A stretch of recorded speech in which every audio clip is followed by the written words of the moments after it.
আসসালামু আলাইকুম ও রহমতুল্লাহ। তান্ত্রিক মহাগুরু চ্যানেলের পক্ষ থেকে স্বাগতম।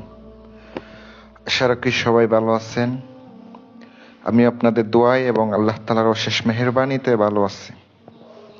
আজ আমি আপনাদের সামনে প্রত্যেকবারের মতো আমি নতুন নতুন অন্যান্য বিষয়ে ভিডিও দিয়ে থাকি। আজকে ওই ধরনের কোনো বিষয়ে ভিডিও দিতেছি না। আজকে দিতেছি, অনেকে জিনের তদবির করেন।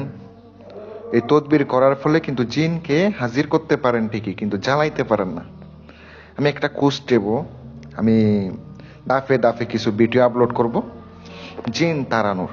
আপনারা যারা জিন তাড়ানোর শিখতে চান, এই বিষয়ে আপনারা যদি অভিজ্ঞ লাভ করতে চান, আপনারা আমার কাছে এসে সরাসরি কোর্স করতে পারেন। চাইলে আপনি অভিজ্ঞ হইতে পারেন, এই বিষয়ে আপনি ধারণা নিতে পারেন। শিখতে চাইলে আপনারা আমার সাথে যোগাযোগ করবেন।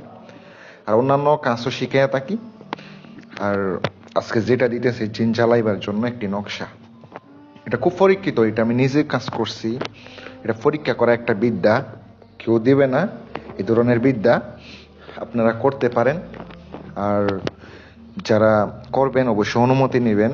আমার ভিডিওটা শেয়ার করবেন, লাইক এবং কমেন্ট শেয়ার করবেন। পাশে থাকা বেল আইকনটি অল ক্লিক করবেন, যেন নতুন নতুন ভিডিও সবার আগে দেখতে পান। আমি আপনাদেরকে নকশাটার নিয়মটা বলে দিতেছি। প্রথমত, আপনি যদি এই ধরনের চিকিৎসা করেন, তাইলে আপনাকে নকশাটা নতুন একটা কাপড়ে, নতুন একটা সাদা কাপড়ে জাফরান কালি, মেশকো জাফরান কালি দ্বারা আপনাকে নকশাটা লিখিত হবে। নকশাটা আপনাকে লিখিত হবে সুন্দর করে, যেভাবে যেভাবে দেওয়া আছে ওইভাবে লিখবেন। ওইভাবে লিখার পরে আপনি নকশার মধ্যে আর কিছু করতে হবে না। আপনি যেটা হাজির করছেন, এটা যদি জ্বালাইতে চান আপনি উদ্দেশ্য করে, আপনি যে কাপড়ে লিখছেন ওটা পেঁচাবেন। আপনাকে প্রদীপ আনতে হবে তিনমুখী। ওর মধ্যে আপনি সরিষার তেল দিয়া জ্বালাইয়া আপনি রুগীর নাকের সামনে ধরবেন। তাহলে কিন্তু জিনটা পশ্য হয়ে যাবে, আগুনের মধ্যে জ্বলে পুড়ে সারকার হয়ে যাবে। সে আর ওখানে থাকতে পারবে না, ওর শরীর থেকে ডাইরেক্ট চলে যাবে। কিন্তু এটা আপনি সবসময় ব্যবহার করবেন না। আপনি তাকে বোঝাবেন, যে চেষ্টা করবেন তাকে তাড়ানোর জন্য। যদি না পারেন, আপনি এটা প্রয়োগ করতে পারেন।